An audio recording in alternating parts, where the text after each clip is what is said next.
Ladies and gentlemen, can you hear me now? Can we get the music turned down a little, please? Yes. Good afternoon, and welcome to this year's annual economic forecast put on by the Home Builders Association of Greater Cleveland. My name is Russell O'Rourke. I'm an attorney with the law firm of Myers, Roman, Friedberg, and Lewis. I am the legal advisor for HBA, and I sit on its board. I'm standing in today for our president, Dean Tompkins, who is a little under the weather and his voice wouldn't quite make it if he were going to be up here. So on behalf of the HBA, welcome to this year's program. Our economic forecast is made available every year by First Federal of Lakewood, and they have been our sponsor for several years for this event. Tony Palmieri, the Vice President and Regional Sales Manager of First Federal, is here with us today, I believe. Tony, you want to come up and say a few words?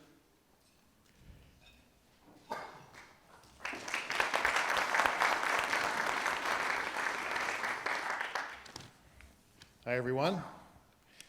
I've been asked to do a 2 or 3 minute commercial about First Federal Lakewood, so I'm going to do that. I'm standing in today for Tim Phillips, our president, who could not be here today.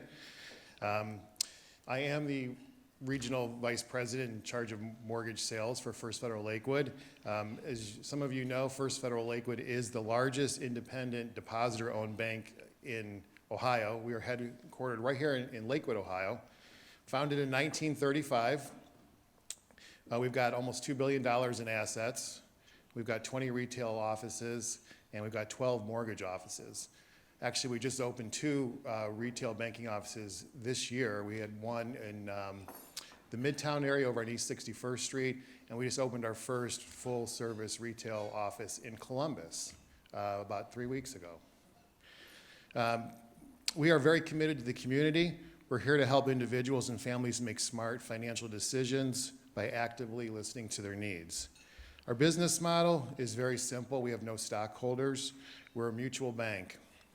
We take deposits from our account holders and we lend money back out, like in the form of mortgage loans, business loans, et cetera. That's what mutuality is all really about.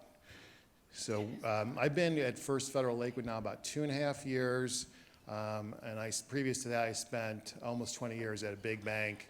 So I know a little bit about what it is when you have stockholders versus your account holders who actually own the bank at First Federal Lakewood.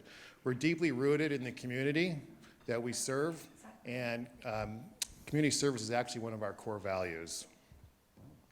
In my world, the mortgage lending world, we provide a very robust experienced team of mortgage loan officers and sales managers, of which are right here. You guys wave your hands, say hi to everybody. My team covers all of Northeast Ohio, and we will work directly with you to make sure your customers have a very easy and seamless experience with us. We offer competitive rates. We have great loan products, such as fixed rate construction loans, and also for those customers that would prefer to stay in their home, we have a great remodeler loan also. As a matter of fact, we have a loan that's it's not well known. We have 100% financing on a doctor loan for construction. So you can do doctors, dentists, ophthalmologists, and several others that I'm sure I'm leaving out, veterinarians. So we're very committed to being local. We have local processing, local underwriting, local decision making, and we are very, very committed to getting mortgage loans closed very quickly and very efficiently. We're proud to be the sponsor of the HBA lunch again this year, and we look forward to doing this again in the future. Thanks for having us. Thank you.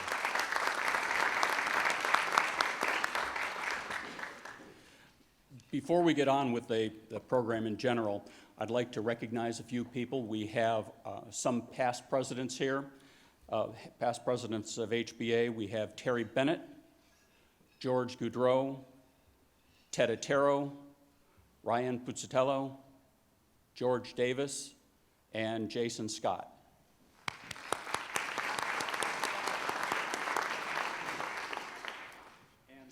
And from our current board, we have Dean Tompkins, Josh Edgell, Mike Kandra, Neil Dickinson, Darren Mancuso, Roger Frisman, and Deborah Bransky.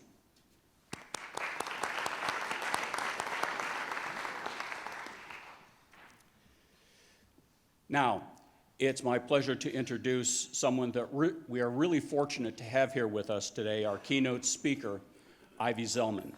She's the Chief Executive Officer of Zelman & Associates, which has offices in Cleveland, New York, and Boston. Ivy has experience in housing and housing-related industries for about 28 years. Interestingly, she's frequently quoted by the Wall Street Journal. Wouldn't you all like to be able to say you're quoted by the Wall Street Journal? And is a guest on CNBC. She's achieved her record of her economic forecasting when she most notably called the top of the housing market in 2005, and then reinforced her dominant reputation when she called the bottom of the market in 2012. So that's some good forecasting. Throughout the time, we're going to hold questions until she's finished, but on each table, you'll see in front of you a number to text any questions that you have. So at the end, I will be asking all of the questions so we can get them all done and everyone's questions can be answered. So please, as it's going on, please text your questions to that. With that, let me introduce Ivy.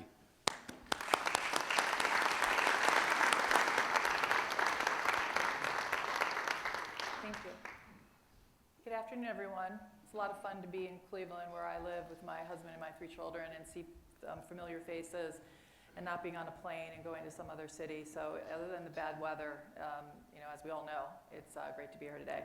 So I have a lot of material, and I am going to share the material with you. If you're interested, just contact Brenda via email, so you don't feel like you have to write it all down.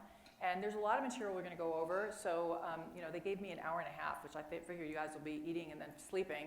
So I will try to entertain and keep you awake. That's the goal today. So to begin with, one of the things that people think about Ivy Zelman, they think home builders. But we really have built a firm that really provides really a complete integrated puzzle, as we like to put it, for everything that touches housing. So whether we're talking about home improvement, demographics, the rental market, the mortgage market. In fact, we need the mortgage company over here at the bank to be one of our contacts. We're always trying to triangulate all the pieces, which enable us to make really big calls on the market. Because if you're talking to mortgage lenders, they're telling you what's happening in the underwriting. If you're talking to home builders, they're telling you what you're seeing from the underwriting of land and how difficult it may be. So it's really important that we have the complete collaborative view. So we're going to talk about a lot of stuff. We're going to start with demographics, and just to get straight to it. So one of the most important aspects, I feel like, where am I looking? Okay, I'm looking here. So when we think about cycles, right now we are in really the 7th year of the recovery for the housing market. And people say it's late stage. The economic recovery is 10 years into the recovery. Typical cycles only last 5 years, so everybody's waiting for the cycle to roll over, and therefore they're very tenuous about housing. Whether you're talking about the public equity markets or the private markets, everybody's kind of nervous, especially builders where you have to put a lot of capital, you have to buy land and not be certain when you're going to monetize that land. But to give you some confidence, if you actually look at what we use, there's 2 variables that make up demand: household formation plus demolitions. And we don't even think about obsolescence, which would make it even higher of what we need. So in the single family market, if you think about what normal supply should be based on those 2 variables, household formation plus demand, we're currently building completed single family homes at roughly a 25% deficit to what we believe we would need. So that should give you confidence that there should be more construction, that we have a shortfall of what's needed for incremental households being formed and those homes being demolished. In the multifamily market, we're actually slightly ahead of what we think the normal supply should be. And that, therefore, if you're looking at the multifamily market, you might be a little bit more concerned about the new development coming to market. But for single family volume, we are very confident in. The pricing is another story, which we'll get to later. Just to give you our start forecast for multifamily, you'll see that we're actually looking for moderation in 2020 and 2021. Whereas in single family, we're actually looking for growth to reaccelerate in 2020 and again in 2021. And we'll talk a little bit, I'll get into 18 and 19, which has really been pretty divergent markets in terms of the pace from 18's weakness to the reacceleration of 19. So what's going on demographically? You know, for the way we all hear about millennials and what the boomers are doing, so just to look at the size of the market, if you think about 2000 right now, 18, 67 million roughly of 20 to 34-year-olds. That's been an incredible tailwind for the multifamily apartment market. So that group is actually by 2030 going to be roughly flat. Guess what happens? They're aging, and by 2030, what's going to happen, the 35 to 44-year-olds are actually going to go from 41 million to 48 million. That's extremely bullish, a major tailwind for the single-family market. And really what we believe fundamentally is that lifestyle will dictate the kind of shelter that you live in. So what happens, we'll talk about going forward, is that single-family market is actually going to see very robust demand, we think, at least from the volume standpoint. This was a fun chart we put together. You know, we always think about, you know, when people get married and they start having babies, that's when they start needing more space. You know, the joke is it's hard enough to stay married living in an apartment with, you know, 2 people and 700 square feet. Imagine adding a toddler. It's a recipe for divorce, as we know. So everybody moves out. So what we did was we did a Google search, and this is one of the indicators that we used, is that how many people 0 to 100 are actually going to wedding registries or going to wedding and baby registries. And you can see that for the baby registries, an 84 is extremely high. So when people have babies, they need more space, they need more single family. One of the indicators that's very simplistic but really profound is that if we studied how households live, and if you look historically, roughly 82% of households that are married with 2+ children live in a single family home. That's very powerful, what I just told you about the 35 to 44-year-olds that are going to be growing at a significant pace will be winding up needing that single family home if our historical trends prove to be consistent. So this is, again, another indication of why single family should prove well. One thing we don't do here is we do not delineate whether they're owning the home or renting the home. We actually look at it shelter as shelter, but they will want single family, and as you'll see later, there's roughly 15 to 16 million households that are actually living in single family rental, and that's a growing market. So people say, you know, the housing market's sluggish, you know, millennials want to live, you know, in urban, they don't want to own, they only want to walk to work, and actually that's not the case. What we're seeing is we actually look at 25 to 34-year-olds and what they've done historically over the last, call it 5 years.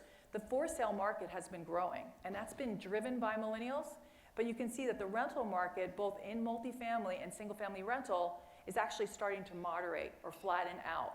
So what our thesis is showing you that our growth in housing, albeit has come later, it is seeing growth, and it's stronger than the rental market. One thing we've heard a lot is that people want to live urban, as I said earlier, and whether they want to be closer to their jobs. So the Brookings Institute actually looks at population growth, and I wanted to show you this because when the builders, think of builders in the room. How many builders are in the room? Raise your hand. Lots of you, right? You guys are the pioneers. You're the ones that are willing to go out into what we call the exurbs. Call it the third ring of the market. If we didn't have builders doing that, then people wouldn't get to live in those places. So what this chart dictates or demonstrates is that in what we call the exurbs, again, the third ring of the market, we actually have strong population growth or a population growth accelerating, whereas in the urban core, it's growing but at a decelerated rate. But the only way the population could grow out in these exurbs is if the builders were building it. So I stood on a stage not dissimilar to this stage, maybe a little bigger room, and I spoke to the builders, a National Builder Association presented, and I said, hey, build it, they will come. Because the builders were afraid to go to the third ring. They were afraid to be pioneers. So even though we've been in a recovery since 2012, it really wasn't in earnest before the builders in 2016 started going to the outer rings. And now they're building it, and they're, you know, whoever's building the most, they're the prettiest girl at the dance, and guess what? They can't build them fast enough. There's such a strong demand that I'll show you for that affordable price point that it's just blow away. And those companies that have shifted are doing exceptionally well. This is just to show you the home ownership rate is actually ticked higher. So on the right, I guess that's my right, I don't know if it's your left, but it's roughly up slightly, 64 from that 63 trough. But importantly, we're showing you that the 25 to 39 cohort is really driving the home ownership rate up. And we think that trend will likely continue, again, because of the tailwind we talked about. One thing that's happening is that as we age, so we have not only with millennials that are a very strong tailwind for housing, but we have the boomers, which actually create a bit of a headwind to housing. So roughly 75 million boomers that are aged right now between 55 and 75. And if any of you think I'm a boomer, I'm going to kill you, because I'm not. Close, but not a boomer. But in terms of 55 to 75, we're looking 76 million as of today. And what's happening, think about yourselves. Like, my husband and I have lived in Moreland Hills 15 years now, and we're not going anywhere. And the reality is that even if if you think about the older you get, the less likely you are to move. So what this chart is showing you, that 20 to 24-year-olds in a given year, 53% are moving. But when you get to be in the cohort 50 to 54, only 9% move. So why is this a challenge for housing? What it does, it keeps people in their homes longer. They're pressuring turnover and actually keeping less available inventory for people that are looking to buy. So we just give you a little bit of trends here for that 65 plus older cohort. They're living in their single family shelter longer. So this is really just reflective of what I just said. The last data point on the bottom is just reflective of this change. In 1980, 66% stayed in their single family home, and now we're looking at 74% in 2017. So that age and longevity is keeping people in their homes longer. One of the problems I see, and try not to look at the bars because you're going to be confused, but the very important message for you that makes me very worried is that the benefit we've had of this massive tailwind with rates coming down is that it actually becomes a problem as rates move up. So when you think about 2018, including myself, when rates shot up to 5%, the housing market really slowed, and it was pretty ugly in the third and fourth quarter of 18. Year-over-year declines of over 20% from the private builders that I survey. We survey about 15% of the new home market. Public home builders represent about 40%. So the market combined with all over 55% was indicative of a very slow, very tough market. Incentives were picking up, pricing pressure was coming to fruition. And we're like, what the hell? It's 5% mortgage rate. How can it be so bad? And part of it is that 58% of mortgages that are homeowners today, those that own a home in the United States, have a mortgage rate at 4.5% or lower. 75% have a mortgage rate at 5% or lower. And right now, we've had 10 million borrowers that have been in the money refinancing. As consumers refinance, guess what happens? Their rate's not transferable. They stay put. My girlfriend lives in Orange, and she's been talking about buying a house, and when mortgage rates went to 5%, she's like, no way. I can't transfer my mortgage rate. So it's an impediment that we need to watch, because guess what? Another spike in rates, it's going to slow that discretionary buyer. Roughly 2/3 of the US housing market are truly discretionary buyers. So that first-time buyer market may in fact still increase, although the builders might not get the prices they underwrote, but that 2/3 of the buyer that's a discretionary buyer may start to really just stay put. But in realtor terms, they always say, people are always going to move because there's the 3 Ds of real estate: death, divorce, and default. And the 4th D is discretionary. So we'll talk a little bit more about that in a moment. But this is something you have to be careful about, and there's some things that you could do that will be, I think, a strategy to overcome some of that we'll get to later. One of the factors that's keeping also inventory constraint, and we'll talk about a little bit more, is that people aren't upgrading as much as they did historically.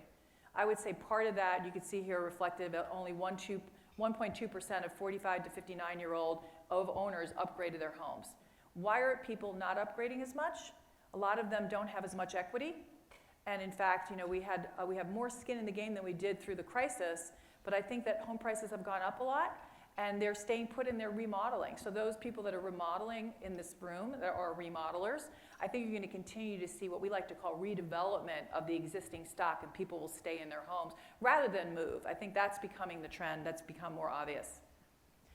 So this chart, it shows you that the move rate, interestingly, going back to the average of I'm looking at the chart, remember, 1988 to 2002, the move rate in this country was about 15%.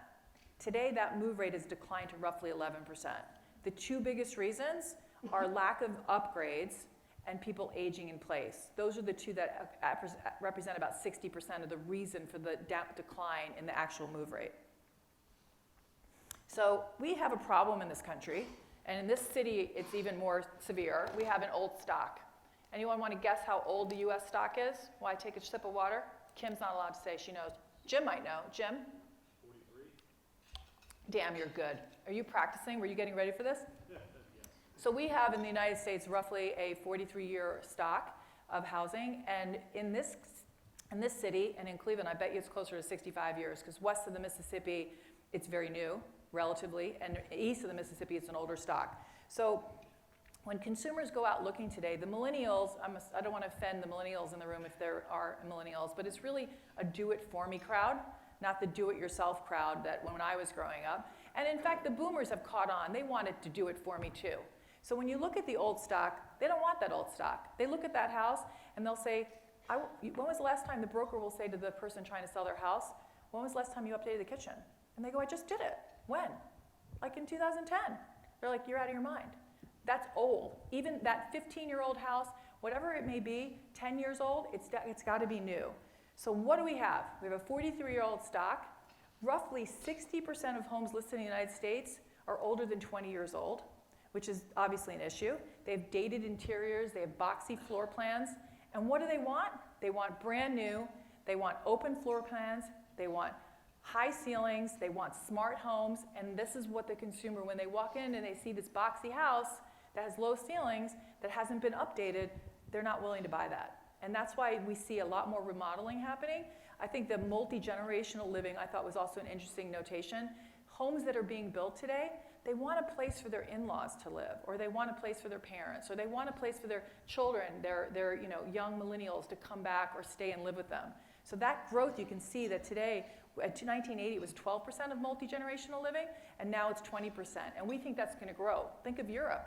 You know, my girlfriend Elena lives in Cyprus, and her parents were living below her, and she moved upstairs with her husband and her daughter. That's the way people in Europe live. And with the shortage we have in this country, I think that's only going to continue, where we have this challenge with affordability issues. So if you're building homes, start designing them to include more of these wings for other parts of the family. You know, the boomers are called the sandwich nation, or the sandwich generation, because they're sandwiched by their millennial children and their parents. And that's going to continue to be a factor as those boomers age. So a lot of slides. Hopefully you're not sleeping yet, but this is probably one of the most important slides that I think is going to keep the housing market from seeing any major price correction. So you guys hear about the months of inventory by realtors. Are there any realtors in the room? Hi, how are you? A few realtors. So the month supply, 6 months is a balanced market, right? That's what you've heard historically. So if you have less than 6 months, then that's where you start to see price appreciation. If you have more than 6 months, rule of thumb, you start to see price deflation. We wanted to show you a chart that can actually show you a time series. So this chart is looking at inventory, both new and existing, mostly existing, divided by households. And what it's showing you is that we are at a 30-year low in inventory available in this country. It's a problem. It's a problem for those trying to buy. Why is the inventory so low? Well, if anybody wants to guess, I know Jim knows. Jim worked for me for a few years, so he's cheating. But if you had to say, we already said one thing. People are staying in their homes because the aging factor, boomers are aging. Refinancing, that's another reason. Third reason, which we're going to talk about more, is that a lot of people are landlords now, and they're actually renting out homes, whether they're large institutional owners or they're mom and pop owners, and they like the cash-on-cash returns they're getting from those rentals. So that's keeping the inventories very constrained. And you can see that market. What does that mean? That means home prices will likely continue to rise, although there'll be parts of the market, even in a recession, where we might see some pressure, but this is going to keep, I think, a floor in pricing. That's how we think about it. You can see how ugly it got during the great boom of housing, or bust, I should say. The interesting thing about it, though, as bad as that is, and by the way, the national existing home sales that's reported macro data point is showing that existing home sales are down about 3% year to date, which shows that housing is sluggish. So when the economists are looking at macro data, housing starts have been weak, the existing home sales have been weak. What they don't realize is that the velocity of what we're seeing in existing homes is at record highs.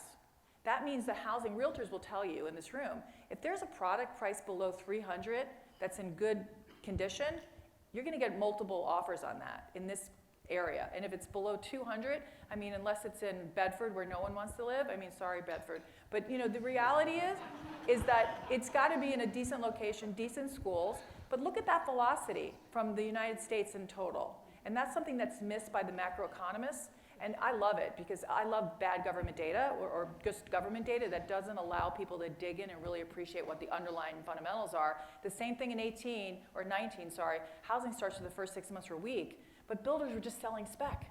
So they weren't starting houses because they had too much inventory. They got caught in the end of 18. So everybody's saying housing weak, and I'm recommending all my stocks saying buy them. Everything's turning. So anyway, back to the data.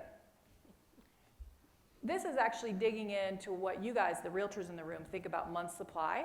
So what we did is we took 30 MSAs, and every market has its own bookend. So in Cleveland, the starter home starts, the most affordable price point is the median is about $130,000. The luxury, which we call the top 5% of the market in Cleveland, is kind of starting in that $650,000, $700,000. And what we look at then within that bookend is we quartile each market. So what you're looking at is back to the rule of thumb month supply. There's we're showing you 4 years of data. So you can see in the entry level is at a 2.7 month supply. That is very, very lean, and that's where the market's the strongest, and that's where you're seeing robust pricing power. As you start to move up, it's still a seller's market in the first time move up and in the second move up, but it's starting to get a little more challenged. And when you go to luxury, the luxury, in our opinion, is pressured. It's pretty much the same in most parts of the country. There's a few exceptions. Sacramento is actually seeing good activity for their top 5% of their market. Austin's actually seeing strong activity. But for the most part, New York is a disaster. Of course, I bought an apartment, embarrassingly, at 2014. I'm supposed to analyze the housing market, so I'm just going to be there forever. But when you think about the market, every part of the luxury market in the United States, with a few exceptions, is under pressure. And I think that's only going to get worse.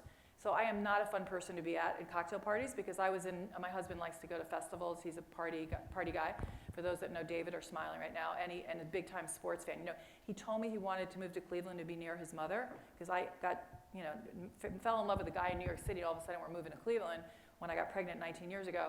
And he really moved here to go to the damn Buckeye games on Saturdays and go to his Cavs game and his Indians game. So he was full of shit. But anyway, it's nice to be near his family. I love his family.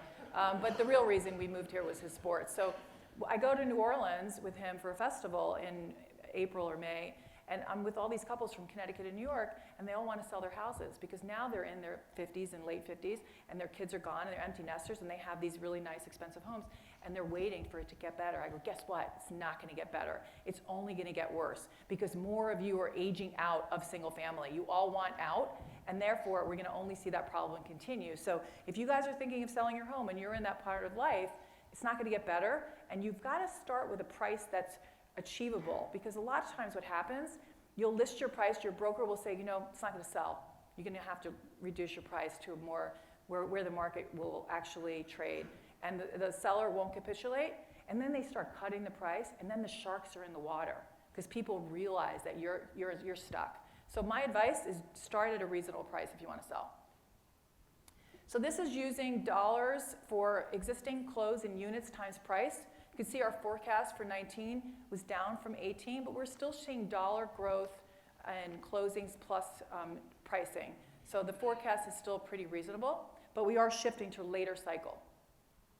This is actually showing you the high end, year over year, the difference in basis points when you're looking at high end versus the overall market. So this is where the high end is struggling and other price points. You're still up 1% on the high end, but it's relative to the overall market is definitely pressured. Okay, so let's talk about affordability. Affordability, we think, is still favorable. I think when you look at affordability, we're going to talk about a very simplistic measure. The first measure we're going to talk about is how you think about buying a home, or renters think about moving into buying a home position or becoming a homeowner. It's what's my monthly payment as a percent of my gross income.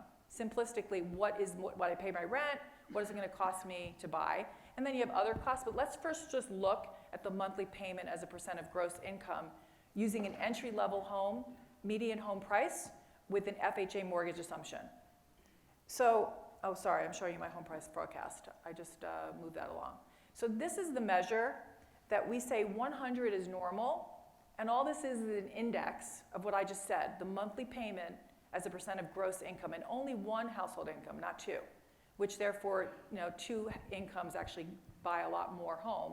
But you can see anything below the line is extremely favorable, anything above the line becomes stretched. So just that simplistic P&L, as I like to call it, is still favorable. But there are other factors like having savings for down payment, what your balance sheet looks like, property taxes, but just from this picture alone, that looks good. We also have to appreciate that the lenders, we survey roughly 20% of the total mortgage market. Lots of questions we ask them, 20, 25 questions a month. From 0 to 100, we like scales. 100, you can't get a mortgage. 0, you can fog a mirror and get a mortgage like was in 2004 or 5. And today, we got at a very high level on that stringency underwriting. So in 2012, the builders that were trying to think about buying or building homes in the exurbs, they were afraid because the mortgage market was very tight. So you have to have mortgage credit availability in order to have confidence as builders to continue to build, because without mortgage credit, people used to say to me in 2009, 10, and 11, why aren't you more bullish on housing? Back to that slide, the affordability in this slide was at record levels. And I said, because the mortgage credit market is so tight. People can't get mortgages because even though FHA and Fannie and Freddie had a credit box that was very open, lenders were afraid to go to the full extent of the credit box. What this chart shows you is that we're kind of at normal right now. Interesting, the lenders today, they're actually enjoying more profitability and they're killing it through refis. Refis are exploding. They're up over 80% year to date. The purchase market is actually seeing some pullback from the lenders because they're too busy with refis. So the purchase market is not as strong as we otherwise would see because for refis, they're more efficient and it's more profitable for the lenders. But in this case, I show you on the right-hand side of the chart is credit. What kind of credit do consumers have? Notice that how high on our 0 to 100 scale, this is the opposite. The higher the score, that means the better your credit is. 0 means you have terrible credit. So on the right-hand side of the chart, we're basically showing you that during those early years of the economic recovery, you had to have great credit to get a loan. Now you can see the lenders are allowing not bad credit, but just lower credits to come to market. Hopefully that's not too confusing. This is an interesting slide. So we looked at, when you are lenders, where's our friend? Who's the gentleman that spoke up here? Are you sleeping yet? Okay, you're not. Okay. When you think about what do you tell your borrowers when they're thinking about borrowing? They shouldn't spend on a home more than what percent of their income? Generally 40, 45. Wow. Okay, we say 30%. So I think. Oh, okay. So we use a measure. How are you when you're burdened? If you're spending more than 30% of your income on your shelter, whether you're a renter or an owner. And what we're showing you here is that 2017, 32% of consumers were burdened. They were greater than 30%. But what was really interesting and surprising, because we have this, the media says we have a national affordability crisis. What we actually show is that the real problem is renters, not owners. Notice here that the renters are at 50% are burdened above that 30% threshold, whereas owners are only at 23%. The problem is that renters are actually being somewhat gouged by continued rent increases every year, whether it's 5% in some cities as high as 7%. That's why we're getting rent control in some cities like Seattle and California, New York. But if we can get renters into home ownership, because it's a much better deal to have a fixed cost every year than that variable cost, they'd be way better off. They can't find the houses because we have such that low inventory. So there's strong demand for that affordable price point, and those renters they would love to move in, buy a home when they're at that point in their lifestyle. Again, women are getting married, they are having babies, back to the Google. So the real problem is with renters, and we just show you this map is basically showing you when you look at where the rent burden is, it's really made everywhere, and the coastal markets are the worst. 76% of the rental problem is in coastal California and in New York. But it's a problem everywhere, as you can see reflected in that. One other thing that I look at is when you think about non-discretionary spending. So you can list it off, right? Everybody has it. You got your transportation, you've got utilities, you've got your shelter, obviously, you've got food, forgetting something. healthcare, probably one in there I didn't mention. If you looked at every one of those non-discretionary expenses, they've been pretty much growing in line with inflation. Transportation and food, they've actually declined relative to inflation. Healthcare is grown exponentially above inflation. So when we think about, do consumers have enough savings to make the down payment, it's getting really tough for them because they don't have as much discretionary income after healthcare. And I point this out because this is something very different in my nearly 30 years, yes, I know I'm an old dog, of doing this that is different about this cycle and makes it harder as an impediment to getting more people into home ownership. So I'm going to move into home improvement. I think home improvement is actually a bright spot, but it is starting to see a little bit of a deceleration on the rate of growth in actual home improvement spend. What we're showing you is that if you look at the share of wallet, the share of wallet that's going to home improvement is actually, it's the first time since the recovery that it's growing slower than overall consumer expenditures. But it's still growing. So we were growing 5-6%. We estimate we're now going to be growing in that 3.5% range. So it's not bad, it's just decelerating. And part of the reason it's decelerating is home prices are decelerating. So when you look at correlations, and we look at correlations on everything, the tightest correlation to explain home improvement spend actually comes from home price. The change in home price to the change in home improvement spend is 93% correlated. So we have seen home prices go from 5 to 6% annually to now growing at 3.5%. So it's very similar in home improvement because when people see home prices are under pressure, they say, I don't want to put more money in my house. So if they see, in the Las Vegas Sun or the Arizona Republic, pick a local paper, the Plain Dealer, home prices are under pressure, all of a sudden they might say, I don't want to put so much into my home. So I think that that's part of the problem. It used to be when we analyzed housing, the correlation was the greatest for housing turnover. Housing turnover drove home improvement spend, but we know that people are aging in place, and that therefore is decoupling home improvement spend to actually turnover, because people that are aging in place like myself, we're doing home improvement. So that's not the measure it used to be. So just to wrap up the section, the good news for the consumer on home improvement spend is they have a lot of skin in the game. Today, we look at just the actual number of homeowners. They have about 3% negative equity. And you can see there that 34% don't have a mortgage. So a lot of equity, and with the refis where they are, they have more cash flow to spend on their homes. Costs are moderating, so we actually survey over 150 billion of manufacturers and distributors every month. And we aggregate the data, and we look at everything you can possibly think of, every category, every piece of the puzzle. And what the good news on the left of my slide that says 49.7, that's a cost index. That's a raw material costs are coming down, which is good. So if you look at all input costs, that's a positive for profitability for anyone that's buying these components or buying these materials. That shows on the right-hand side of the slide, shows you the profitability. So again, 50 being normal, we're now seeing profitability accelerate for manufacturers and distributors. The home builder outlook. Still awake? Want more? Okay. I know there's a lot, but it's Brenda's fault. She told me an hour and a half, so otherwise we would have been done 10 minutes ago. Okay, so when we look at starts, what's happened with starts in the United States, you can see the first half of 19, that starts as a single family production starts as a percentage of orders are below that 100 benchmark. And the reason for that, as I just said, they were selling through spec. The good news is that we think the spec is normalized. So in our surveys, we asked the builders, where are specs? And you could see that only a slight amount of them said specs are still above normal, because every market differs. And I think Cleveland has no spec, or barely any spec. Maybe you'll tell me otherwise. But the overall, a few said that they were below normal. And that's a good thing to reduce incentives and improve pricing power. This is showing how starts are starting to accelerate based on the fact they cleared through that speculative inventory through September of our private builder survey. And we expect the government data, again, lagging to what we saw, the underlying strength that we saw earlier in the year. Actually, that's not on this slide. I'll show you in a minute. Here's the order trends that we saw from 18 to 19. We actually had some fun with this because in early 18, not fun because builders were seeing weakness, but we look at sequential changes based on seasonality. So from January to February, it was slower than seasonal in 18. February to March, it was slower than seasonal.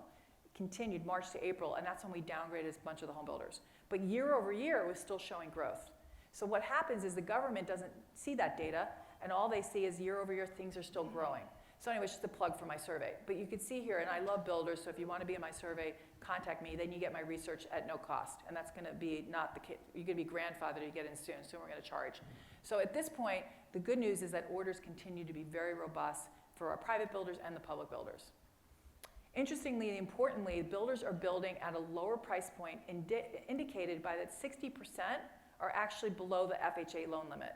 And that's important because that's where affordability or mortgage credit is the most available. This just shows you the builder's lot count, where builders are buying lots and controlling lots through both optioned and through ownership.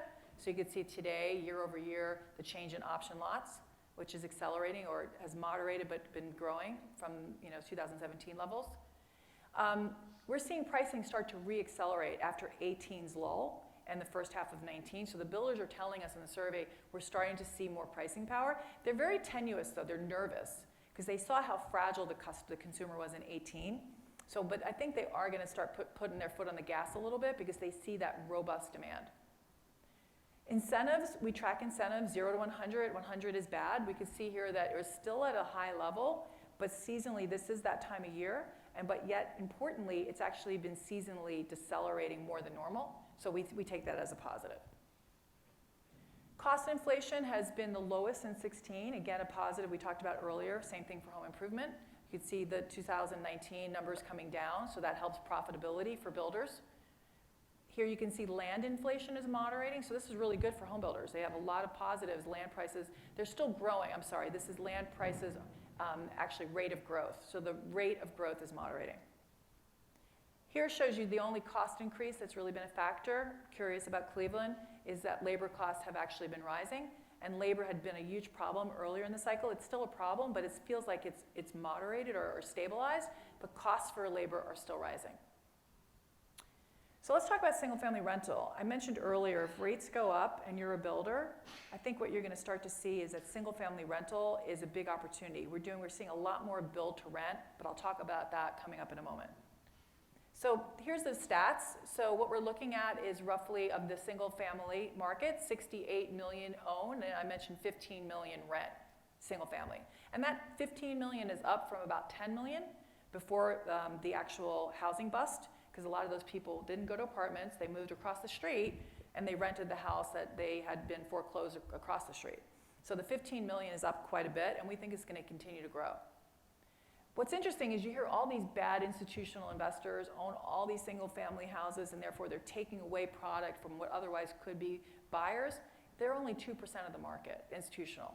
If you get into the more of the meat of the 10 most consolidated markets, we're at 10%. So it's really a mom and pop industry. I remember in 2011, I founded an association called the National Association of Single Family Property Managers. And they're laughing. They're like, this has been an industry forever, and people think this is a new thing. We actually published a report, The New Old Thing. And it's therefore a vibrant, growing market. Residential investment. So there's 4 areas we're going to hit upon. First, I just want to show you what the percent of investors are in the United States right now. The black bars or the brown bars is basically CoreLogic is saying that we're at a new record high for investors. We don't agree with that. The reason is the definition of what we use versus what CoreLogic uses. And we're including investors, they're including LLCs as investors. My house I own is a second home, and it's an LLC. So there's a lot of people that don't put second homes there, they use as LLCs. So we think that's one of the biggest distortions. The point is that 23%, we're nowhere near where we were at the boom. Okay, this is an emergence of institutional capital. So I was having anxiety attacks because the amount of capital that's being invested from venture capitalists and prop tech, real estate tech, is exponential. There's billions and billions of dollars being invested in our residential real estate, the last asset class, the dinosaur. And there's tremendous capital that wants to change how you guys do business. The iBuyers, raise your hand if you know what an iBuyer is. Okay, just a few. Okay, redevelopment, that's some of what you guys do. You're taking homes, we call it, I can't believe it. Last night I went to some charity event, which I won't badmouth. It was very nice. But this woman I'm with and I'm friendly with, who invited me, she said, oh, I'm buying and flipping houses, and I'm fixing houses up. And she just got an auction house in Shaker near Lee Road. She's like, yeah, it was $50,000. I'm like, $50,000? Is it like a dump or what? $50,000. She's like, I got it in an auction. Then the person that helps me in my house, she told me, oh yeah, I didn't tell you that Austin and I are flipping houses. So my God, everyone's buying and flipping houses. So we like to call it redevelopment because it's necessary. And we'll talk about that in a minute. So I want to go through all of these separately very quickly. So iBuyers, I'm going to tell you what an iBuyer is. It's revolutionary. How many of you have gone through the process of buying homes? Probably most of you, right? Everyone in the room. What a pain in the ass, right? You got to, first of all, sorry, how many of you tried to sell your houses? Raise your hand. Come on, be interactive. Everybody should be raising their hand. Everyone sold their house at some point. If you've ever sold a home, you got to keep it clean. If you have small kids, it's really hard work to keep the kids from destroying the house. You got to make sure that you're out of the house so they can do their open houses. So an instant buyer market has, because of all this capital, has evolved. So the instant buyer is, you can go to Zillow's website, they will give you an instant offer within moments, and you can get cash contingent on inspection within a few days. That's what an iBuyer basically is. That iBuyer is now, today, 10% of Phoenix, which is the most concentrated. And it's not Zillow. Zillow actually, which we have a sell rating on, they got into the iBuyer market on basically defensive move. The biggest player is a company called Opendoor. That's a private company with a $4 billion valuation. These are all these unicorns. Anybody know what a unicorn is? Yeah? Unicorn is when you have basically a startup that's worth more than $1 billion. Now you guys are going to be cool at your cocktail parties. You'll tell them you know what a unicorn is. And what you can see is that this is a growing part of the market, but I don't think it's a good business model personally. I think it's really risky, and I think that right now it's great for the consumer.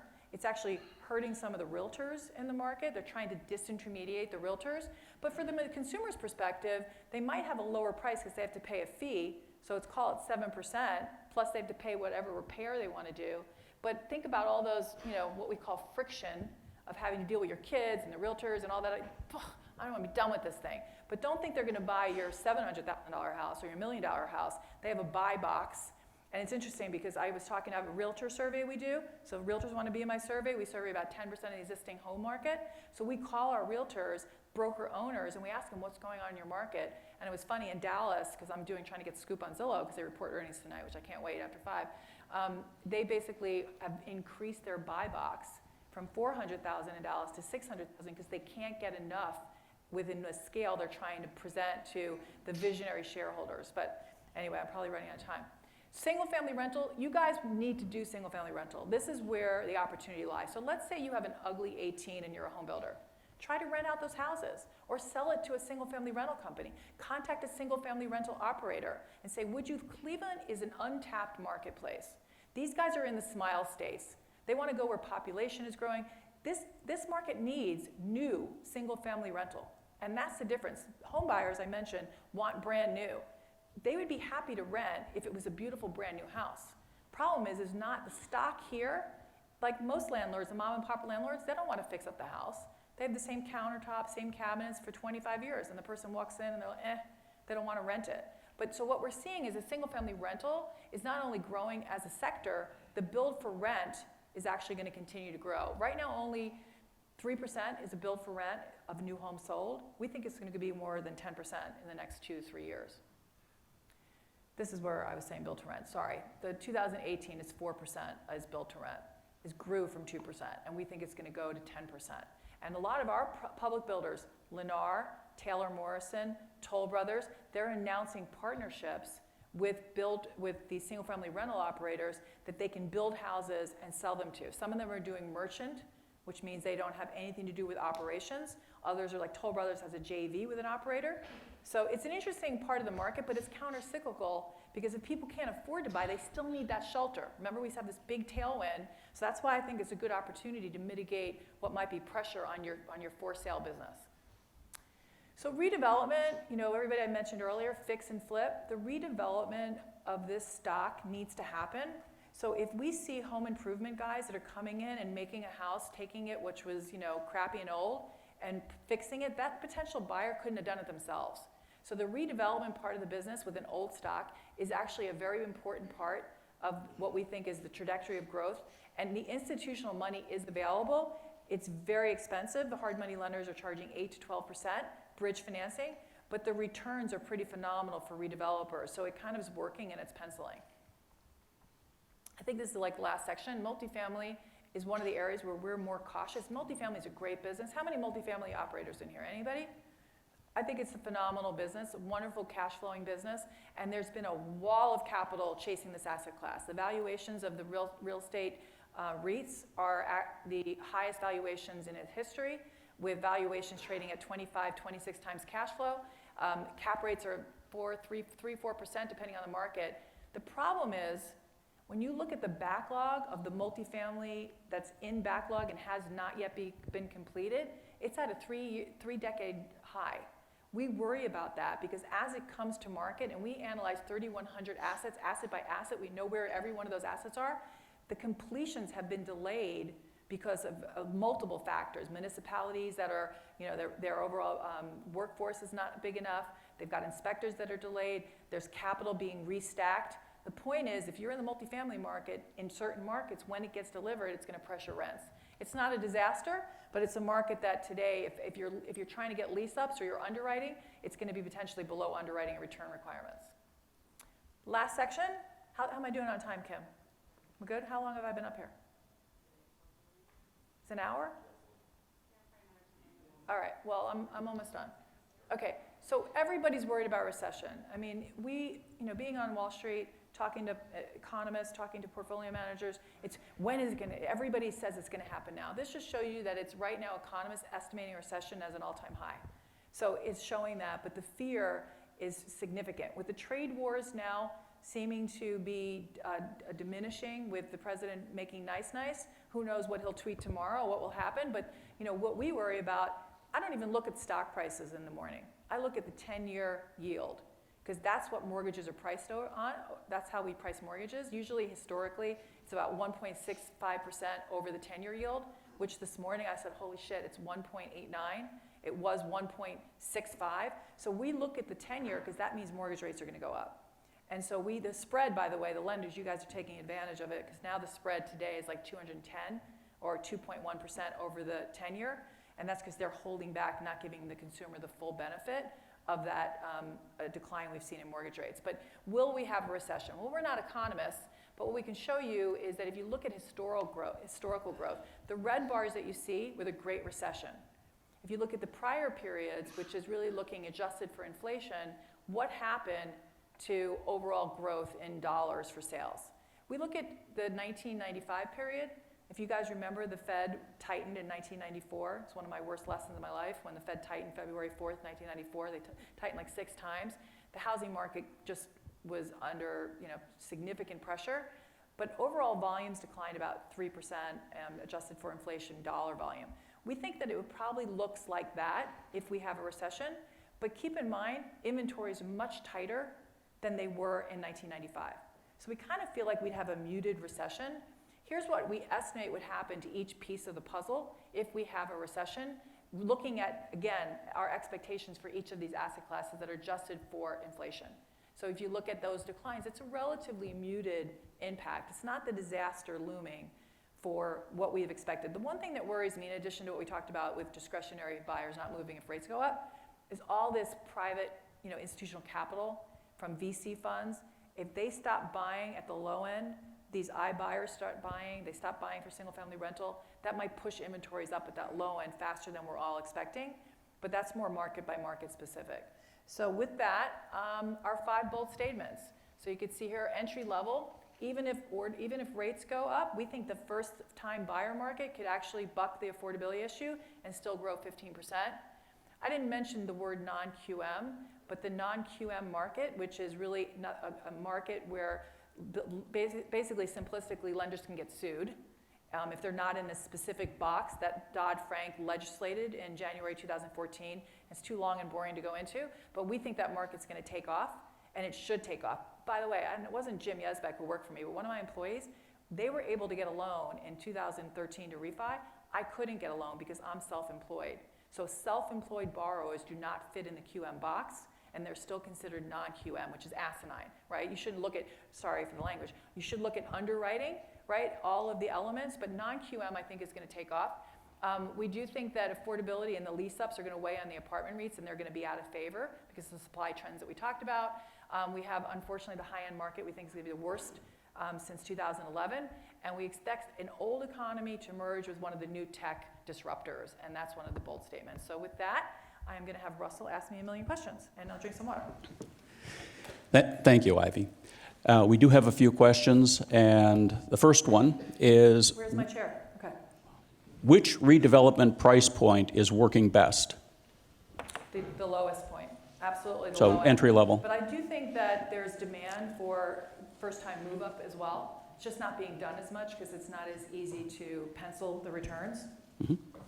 Land, is an issue. So I think that if you can find, houses again below that $200,000 price point in most markets, you'll make a good return. Anyway, let's go to the next question. Cleveland data? What? You want to flip it to the Cleveland data? Oh, I didn't forgot the even- Cleveland data. You're right. This is what everybody Shit. cares Oh about. God. Sorry. Sorry. See, she's my boss. All right, I'll still sit down. I'm getting old. My back hurts. Okay.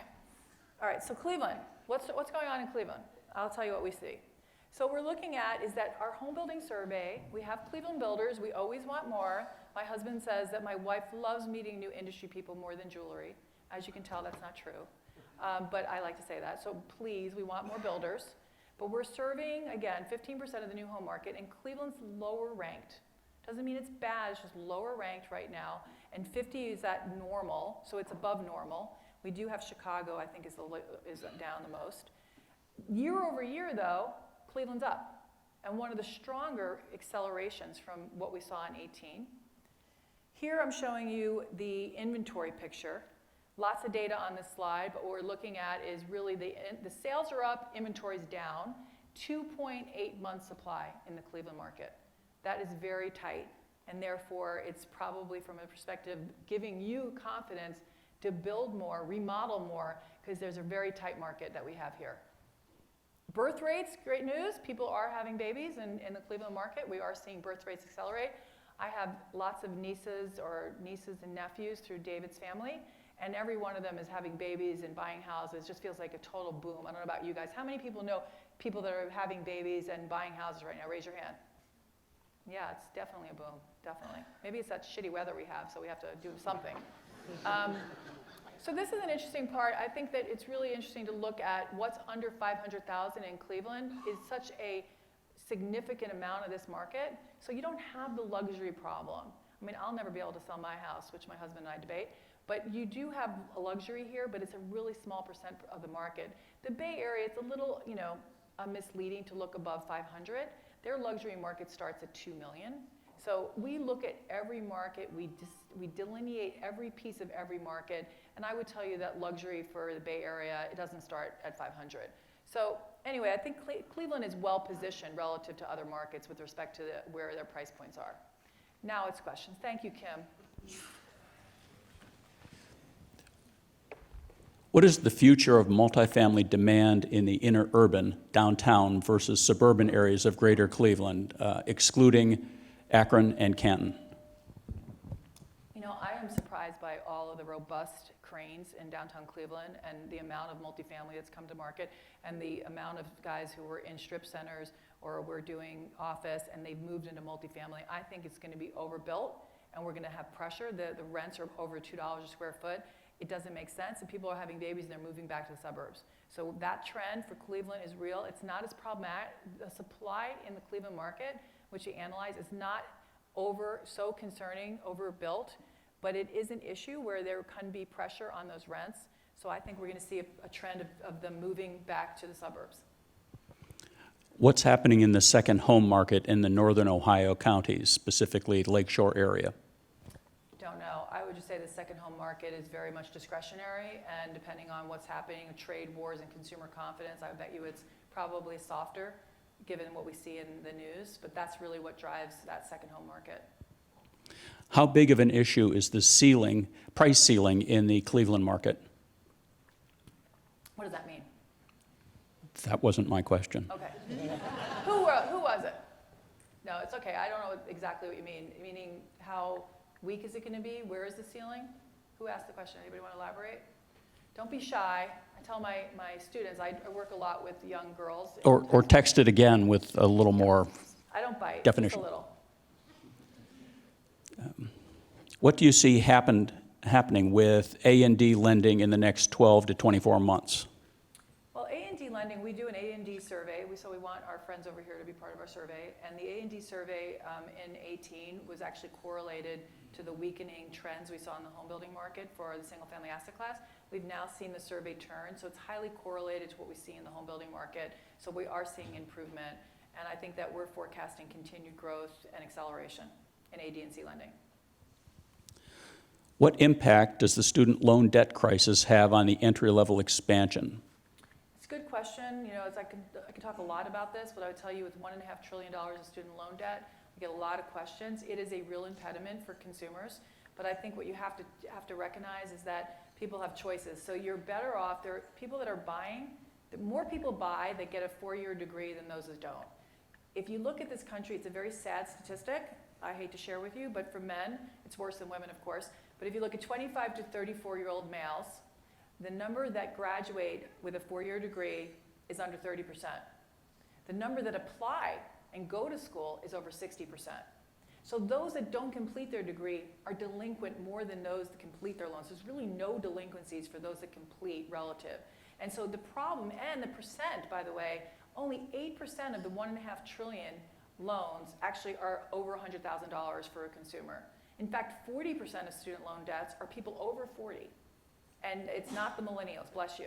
And then another 40%, coincidentally, are graduate debt programs. So we see it as impediment. It's like my goddaughter, and thanks to Jim, I'm throwing out an anecdote. I love anecdotes. Her and her husband bought a David Weekley home, and they live in the suburbs of Salt Lake. So I'm on the phone somewhere in California, and I'm talking to her, and she has one child, one on the way. The one on the way was after this conversation, which, you know, God bless. She's having, in May, she's due. So her and her husband, I said, so Ashley, what did you do while you're waiting for the house to be completed? She says, well, Austin and I, we can't go to dinner. You know, we are not going on vacations, and we're being more careful how we spend. But we want to be in a community. We want to live where there is parks and, you know, amenities that are available to us. That was more important than the actuality of what the monthly payment was. Wall Street, it's all about the numbers. It's really for consumers to be in an environment where they can raise their families and feel safe and have a community. So I think that, I forgot the question, but I don't know, where were we? Oh, student loans. It's an impediment, but it's not stopping home ownership. I showed you the data, and the media, you know what, bring it on. Whatever the media wants to say about this, I think they make it much worse than reality, especially for the millennials that are driving. I showed you home ownership rates up, so I don't mean to grab you, Russell, but it's, you know. What are you most bullish on? What's your biggest buy? Well, right now we've been most bullish on the builders because the builders are seeing, again, the benefit. The ones that have shifted to that lower price point, it's very, very robust.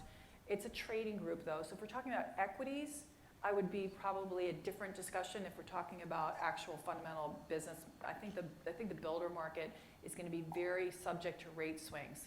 So I would say that for the housing market, because it's highly cyclical and rate dependent, I think that it's hard to be, you know, wildly bullish about anything. I actually am bullish more on single-family rental because I think that we have a 97% occupancy in the United States.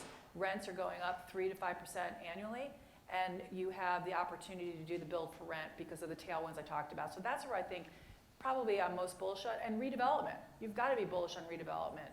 I don't know that my friends and my house manager doing fix and flip are going to make money, but the people that want to buy, they don't want to walk into that, you know, house that hasn't been redeveloped. They want do it for me. Zillow, who I hate, but just a stock, not the people.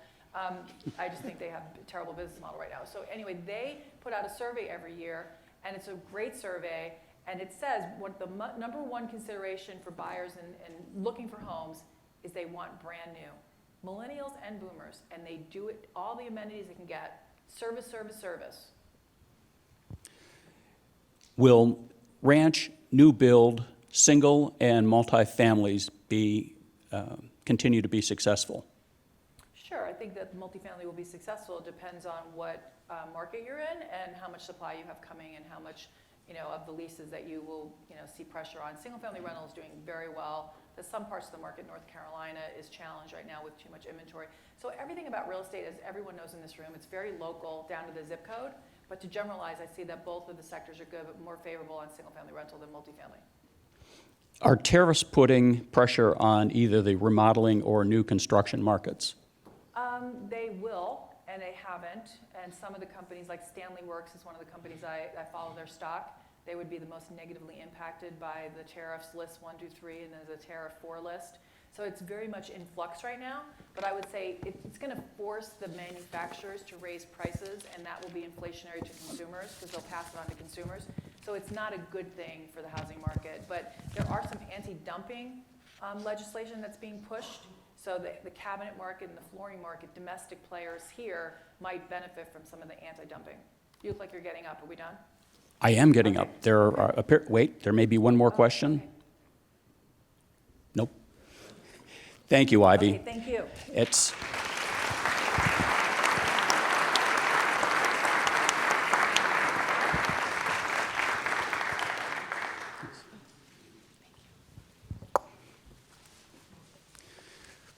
Well, I've been coming to the annual forecast for several years now, and I think that was the most understandable and well-presented presentation that we've had in, of that I've understood. So thank you again, Ivy. We appreciate it. I got to go. I'm sorry. I have another speech doing later today. But that's actually for a good chair of the board.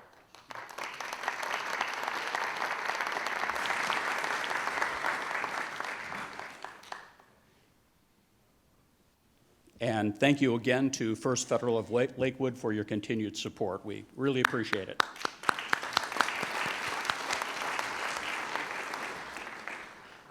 For those of you who are HBA members, please don't forget to vote for HBA board candidates. The ballots are located at the registration desk.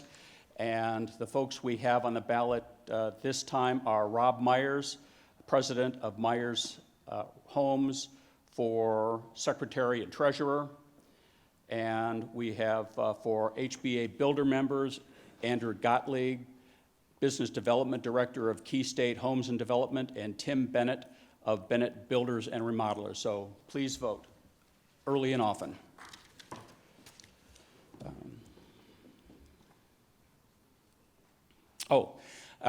We were planning to have a cybersecurity program scheduled. It was called Digital Integrated Systems Class on Cybersecurity. That was unfortunately postponed. We'll be doing a builder's breakfast on it. It says here, as a leader in cybersecurity and a consultant for many builders